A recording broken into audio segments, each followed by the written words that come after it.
All right, we are back again talking about defensive coordinators in what is, I do want to quickly cover this, a switch to non-live content. This is pre-recorded.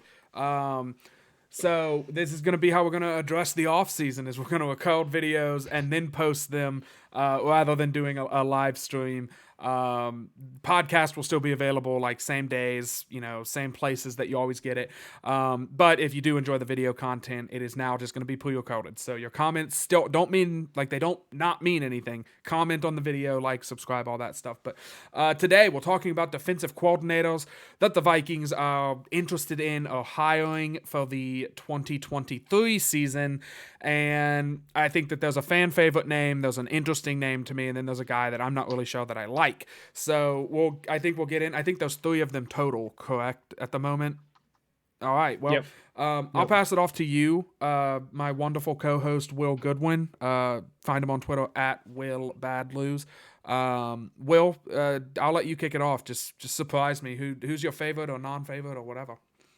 Yeah, I mean the we can just get the first one out of the way that, you kind of said is the fan favorite and the obvious one that everyone's excited about. And I'm assuming you mean that's Brian Flores. Um the previous Dolphins head coach, he held that job for 2-3 seasons. He's from the Belichick tree, which doesn't necessarily mean it's good. We've seen a handful of Belichick disciples, if you will, or proteges faceplant as coaches, most notably the first stint of Josh McDaniels in Denver, the whole Tim Tebow experiment. But then we've also seen another, pseudo Belichick offshoot, which is, Mike Vrabel do pretty well in Tennessee. So Flores had a decent run in Miami. I think, he wore out his welcome a little bit. He was a little bit maybe too aggressive, too forward, I think is maybe a Too politically willing to correct way to win put it. games, if you ask some Yeah. people. Yeah, there was at least reports and speculation that the ownership group wanted him to sort of not try at the end of the season to go for a better draft pick. I think they started last year 1-7 or something atrocious, and I think they finished the season 9-8 or 8-9, and they had a great run to the end of the season. It obviously didn't matter because they didn't make the playoffs, but he's somebody who's going to go down fighting. And I think what Vikings fans are excited for is probably his moxie. He's, sort of a man's man, and if Mike Tomlin, wanted to bring him onto his staff this year, I think that says something about the guy. So, I mean, we can get into some of the, specific statistics and all that stuff. I mean, one thing that I'll just mention here is I know that, Vikings fans, me included, bemoaned the fact that this year's iteration of the defense hardly seemed to bring any blitzes, any pressure. Brian Flores was somebody who, in his tenure as the Dolphins coach, brought tons of pressure with blitzes. He coached the team for 3 years. The first season was, he was middle of the pack, but the last 2 seasons, his blitz percentage was second in the league. So he's someone who's going to bring pressure, whether that's design blitzes or not. He's someone who's going to want to get at the quarterback. So that would be a welcome change. What else, Jordan? What do you see with Brian Flores that either interests you, disinterests you, disenchants you, what have you? Yeah, I think it's worth bringing up that he is going to be interviewing for the Arizona Cardinals head coaching job, which could Yep. make the timeline of events very muddy for the Vikings. I don't want to, I don't want to like bury the lead or whatever the phrase is too much, but like we have two other coaches that we've requested interviews with. We've already done an interview with one of them that was conducted today. And if Brian Flores moves on to the next round of Arizona Cardinals head coaching interviews, then potentially we're going to have to either like I know what's his name, Sean Desai, I keep wanting to call him Joe Desai, but Sean Desai was requested for a defensive coordinator interview with the Dolphins. So, like, we might need to make a decision on him if he wants to come here, or if he wants an answer, we might have to rule Brian Flores out. So it gets kind of muddy because of that, and I feel like that's Mm-hmm. worth noting. Talking about how he calls defense, though, I would say he still technically runs a 3-4 defense, so, like, there will still be some. I mean, the way guys line up in base packages, which we rarely use in today's NFL, that will A stay lot the of same. nickel. Yeah, a lot of nickel, but he will completely change the way the defense is ran. Because right now, the defense that Donatello ran, or last season that Donatello ran, was very, you only rush foul guys and you play off coverage and you don't let big plays happen. At least you're not supposed to. The Vikings under Donatello were still letting big plays happen at a pretty consistent rate. And I think that's in part just with that scheme, I think, losing some of its luster as these wide receivers just get faster and faster as they are coming out. And they're twitchier and twitchier. So I feel like it gets harder to bring them down in space. And then the 5-yard slant goes to the house, and it's, that whole thing. So Flores does a lot more like press man, heavy blitz, single high safety, blitzing on, almost every play or every other play. I mean, he is a very aggressive coach. And I think a lot of Vikings fans are drawn to that because it's kind of the exact other side of the coin as what Donatel was.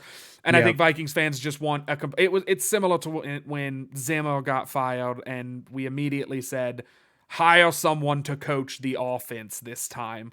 And if we get fed up with Kevin O'Connell having a pretty good offense but having an atrocious defense, O'Connell will lose his job and we will say, hire someone to fix the defense. And so that you always want the opposite. And so I think that's why he gets so much attention. He is my favorite. I hope he doesn't get the Cardinals job selfishly because I want him to be the Vikings defensive coordinator. I think he's a very good coach. Yeah, I mean, I wanted to ask you too about maybe what we know of his personality and how that would potentially fit in the new sort of Kevin and Kwesi culture. I mean, the great thing that I noted about this was just him and Kevin overlapped in New England one year. So there's a little bit of at least potential familiarity there. It doesn't mean that they know each other terribly well, but they've at least been in the building together for a year. But in terms of, personality fit, what do you see there? Any concerns or anything that you like? I don't want to say it would be a concern, but they definitely need to understand that there has to be a bad guy. And so maybe you do. I mean, and it works. There's a reason it's a trope, and it's because it works.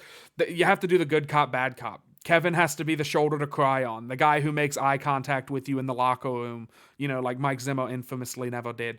Like, Kevin has to be the friend who says, it's all right, guys, we'll get him next time. And you have to let Brian Flores be himself, because if you're inauthentic in this league, I think players see directly through it, and then you immediately lose them. So you have to let Flores be Flores, and that means he's going to be kind of a hard butt. I'm trying to, like a tough guy. He's going to take no, what, and he's going to, really kind of whip the defense into shape, and he might have some choice words for the offense. I think if this is a hot take, and to keep with my, sports gambling addiction, if you could bet on if there would be fights in training camp or not, I would 100% take like a yes, there will be fights in training camp if Brian Flores coaches the defense, because I think that's the kind of defense he would bring. That's the kind of mentality he would bring, is the defense would be nasty and it would be aggressive and it would just, I think, be better. Yeah. So I would like to see him get that job for sure. Yeah, I mean, to that point, I think there's definitely, a level of positivity to bringing someone like Brian Flores in. And, we just need to be clear. It's not like he's just a jerk. Like, he didn't get run out of Miami because he was, doing the whole Urban Meyer thing, kicking his players, and none of that nonsense. Brian Flores, he's tough. He's aggressive. He's maybe a little bit of a hard, as you said, hard butt. I mean, let's just say it. We can say it. This is a family show, Jordan. Well, I think you can keep a PG rating if you say hard ass. I think that's okay. Just I'll put the parental guidance warning on. But I to that point, I think I mean, they're still coaching adults. This isn't daycare, middle school where you're trying to, take care of people, make sure that, nobody's feelings get hurt. Um, and I also think that, you couple the O'Connell, like positivity and enthusiasm, that type of moxie with Brian Flores and his intensity and maybe at times negativity in the sense of criticizing and really trying to, I don't even know what the best way to describe it is, but really push guys harder.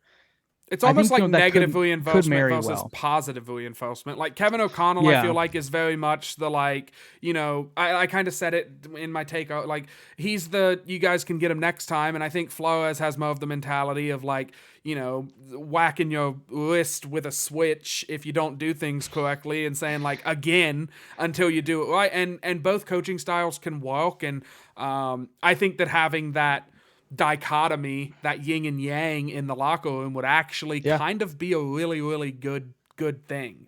Yeah. You can tell. Is he your favorite for the job? Like, is he who you would like to see? Oh, Yeah, and I absolutely. I think part of that is the celebrity type status, right? He's been a head coach, really good looking guy. Like he's a smooth speaker. Like yeah. there's a lot of things about him where it's just like, yeah, we'd want him. And Um, it reminds me of when Zimmer would bring it. You can tell that we both like him to be the favorite. By the way, we've spent over half of this show talking about Brian Flores, and I'm okay with continuing it because let's be honest. There are two other candidates that could very well get the job and could very well be very good at the job, but Brian Flores is a completely different guy. It's like when Zimmer got like Nerve Tono to run the offense for him because he had head coaching experience, mhm, and Zimmer wanted someone to just take that side of the ball away from him. It reminds me of that, but you're using like a young, modern NFL yeah, defensive guy instead of using Noah Tono, whose offense was horribly outdated and, just bad. Like it just wasn't a good offense to run yeah. in today's day and age. So I love it. I think that it would be an electric hire. I really do. Do you want to talk about the other candidates? Yeah, I was just gonna say, how about I mean, on the topic of, you mentioned earlier the Vikings interviewed somebody today that was, Ryan Nielsen from the Saints, co-defensive coordinator, defensive line coach. What are your first thoughts on him? I know we're all, repulsed by the idea of bringing somebody in from New Orleans, but that aside, what interests you about him? Something that interests me about him, and this is gonna be the same for Desai, who we'll talk about in a moment. And it's really the same across the board for the defensive coordinator. They're going young. They're getting a lot younger Yes. at the defensive coordinator spot, and so I like that a lot. I think that you do have to get a more modern defense, and the young guys are going to bring the more modern defense. Um, it's not crazy. It's a good. I think it would be a solid hire. I believe they interviewed him last season, or was it Desai that they interviewed last season? I can't remember. It was Desai. Okay, then Nielsen is the it's see and this is why I think we spent so much time on Flores is because these guys they've been defensive coordinators in the league. The Saints defense wasn't the 2000 Ravens. It wasn't this crazy unit. But it was serviceable. I think that he shows a lot of creativity in what he does there. And I also think that it would be somebody that kind of brought a different flavor than what Donatel was bringing. And I think that's what Vikings fans are clamoring the most for right now. It's just something Yeah. other than, 10 yards off coverage, keep everything Yeah. underneath, like get a little bit aggressive. And I think that he would bring that style of Yeah. defense. What do you think of him? I mean, what do we know about the Saints, right? They don't blitz a lot, but they are a very aggressive defense insofar as, what you're saying. There's press man. I mean, the first thing I think of with Marcus Lattimore is 5 yards of bumping with Justin Jefferson. Yeah. That's like what their corners would do. Part of that is confidence. Part of that is just Marcus Lattimore is a very good defensive back.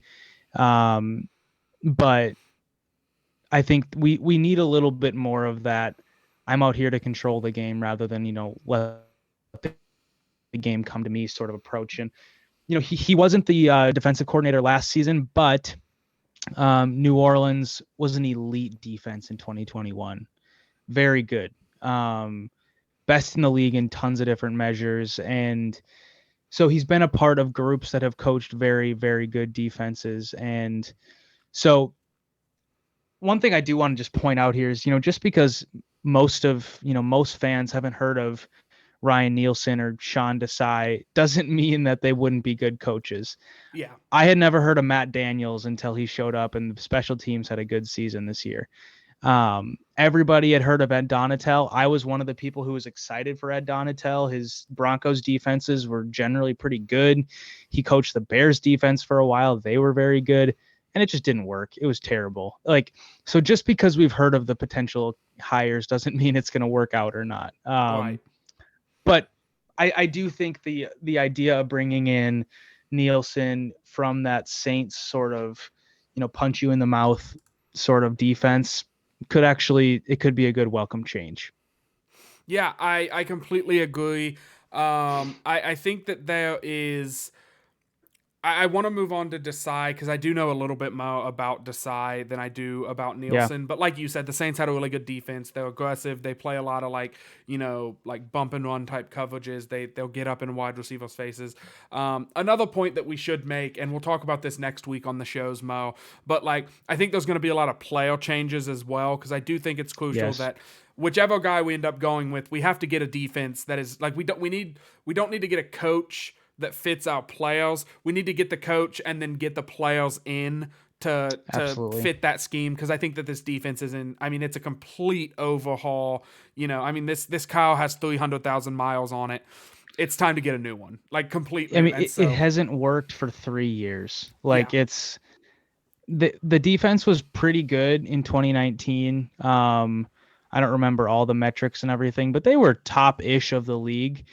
And it just fell off the rails after yeah. that. Like it's been terrible for 3 years. Yeah, We got to just cycle it it's out. been really bad, and like I said, it's time for coaching change. It's time for a lot of players to change, and that's Yeah. going to be a really tough pill to swallow for a lot of people because I think there's going to Yeah. be some surprising names, but we'll talk about that next week. So let's talk about Sean Desai, right? This one is really interesting to me because one, they interviewed him, and I heard a really good take. It's like, do you really call a guy 1 year later and say we would like to talk to you again about this job, and then you don't Yeah. give him the job? That kind of feels like the old Geico commercials, like, oh, you got to be quicker than that. You got to be. It just seems rude. So I kind of Yeah. think Desai is the favorite to get this job. He was in Seattle. He was the D coordinator for the Bears last season, and he coached just on the defense for Chicago for a while, like for like 2 or 3 years before that. If I am correct, I believe he runs the same style of defense as Vic Fangio. Well, he came from the Donatel Fangio Yes, family. but So I have seen that he never directly worked with Donatel and Fangio. Oh, like if he did, he kind of took their defense and has put his own, we'll call it the Desai defense spin on it. Kind of modernized it, gotten some clean edges on it, maybe played a little bit more press man coverage and blitzed a time or two. So I that's gonna scare a lot of people hearing that he worked with Ed Donatel and Vic Fangio or that he runs a similar defense. It's similar. It is not the same, and I think that's a crucial point to make is that it's just similar. It's not the same. He's gonna be more aggressive, and I think that's something the Vikings are gonna be looking for in their coordinator hires. Just the way that the names that they've gotten, the other two names are aggressive men and aggressive coordinators. I don't think they're bringing in two very aggressive guys and then they're going to give the job to someone who says, I think we should play off zone coverage and keep everything in front. They're going to change things up. They're going to change things up. They're not yeah. idiots. So what do you think of Desai? What's your take? Yeah, I'm a little concerned about just maybe the results that he has coached, if you will. So he was only a defensive coordinator for 1 year. We talked about the whole Fangio Donatel overlap. They were in Chicago for 4 years overlapping. Doesn't necessarily mean that they run the same defense or anything. So I don't want people to read into that too much. I know some people have thrown that around Twitter, that like, hey, they were in Chicago together. It's not necessarily good or bad. But the Bears defense in 2021 was fine.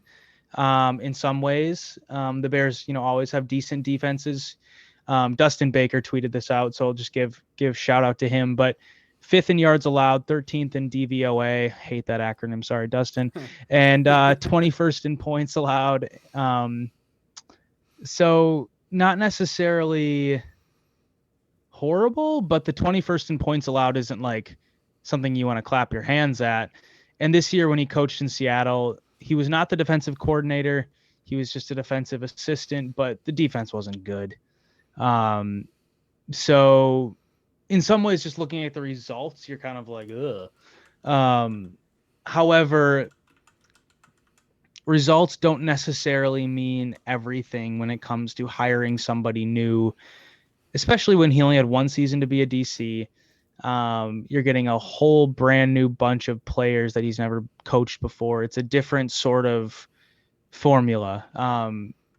So yes, results matter. Of course, it's part of his resume at this point, but it doesn't necessarily mean that like, well, they gave up the 21st amount of points. So that probably means they're probably going to allow about the 21st amount. Like it's not a one-to-one thing, but all that said, something that I just do want to acknowledge with this group is the youth is clear. It's clearly what this organization is going for.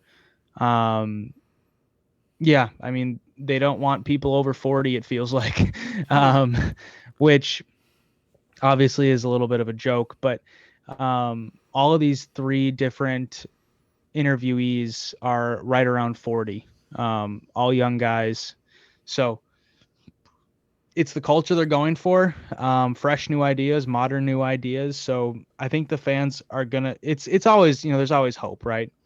There's always hope with these new changes that something will get better, and frankly, it can't get much worse. So, it's an exciting time. Like you said, championships are won in the off season, and so a perk of getting beat in the first round of the playoffs is you get an extra week to prepare for the next season. So the Vikings are hopefully getting a little bit of a head start on that with the coaching and then, players and all that to come soon.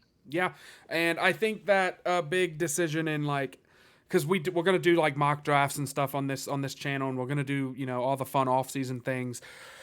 I can't really do a mock draft right now because I don't know what kind of defense we're going to be running next season. So, like, do I draft the big meaty nose tackle, or do I go with a plus man corner? Do I draft a corner that's good in zone? Like, there's so many questions. So, I think that the Vikings also have those same questions. So, I expect the defensive coordinator announcement to be made kind of soon. Hopefully, it's Flores. Maybe it won't be. I mean, who cares? Just get us in the top 20 and we'll win the dang Super Bowl. Like, we just can't be like second to last. By the way, I was going to wait until we got off, but I do think this, I at least think it's kind of funny. I looked up because I was like, I thought Seattle had an all right defense this year. They were really bad. I did not realize that. I was like, holy cow. Like, they were a bad defense. They were a bad defense. Yep. So we'll see what happens. Those three interesting names, though. Those are the guys the Vikings are interviewing. Sorry if you wanted them to hire Wisconsin's head coach or whatever it is for the defensive coordinator job. It's not happening. That into the college to pro stuff. Yeah, I'm not a big fan of it. What was his name? Joe. Joe Judge? Was that it? I don't remember the guy from the Joe Judge. Yeah, he coached the Giants for a minute. Yeah, but he came from New England. I was thinking of the guy from Carolina, but this doesn't matter. This is crap. Oh, I know what you're talking about. Yeah, I can't. Yeah. I have his name, but can't think of it. But yeah, Matt Rule. Matt Rule, thank you so much. Yeah, that didn't go very well. No, it didn't. This is not a Carolina Panthers show, but those are the defensive coordinator options. Tune in next week on the channel. We'll be talking about the offseason. We'll be talking about draft capital, draft picks, salad. It's that time of year. I'm gonna say it every show. That's my goal for the offseason. Championships are won in the offseason. I'm gonna say it every single show. It's the new slogan for the show, but I'll pass it off to you. I'll let you get us out of here, and then we'll see you guys next week. Yeah, it's been a blast getting the off season kicked off right tonight, and yeah, enjoy the conference championships this upcoming weekend. Depending on how how riveting these next couple weekends of football are. Maybe we'll sprinkle a little bit of, NFL talk in here, but no promises. I'm sure That we'll would, talk that about would the Super require Bowl. us to watch the Super Bowl. So I'm not sure if we're going to do that or not. So anyway, this is Jordan Will, signing off really on episode 1 of the off season. We will talk to you next week. Little teaser, like Jordan said, we're going to be talking a lot about, off-season moves that need to happen, and that's going to become more of a personnel show. This one we talked about coaching. We'll talk about personnel next week. Get ready for it. I think we're going to each have a few, maybe 5, maybe 6. Who knows? Just get ready for it. It's going to be exciting. We'll talk Could to be you fun. next week. This was Load the Box. Skol, y'all.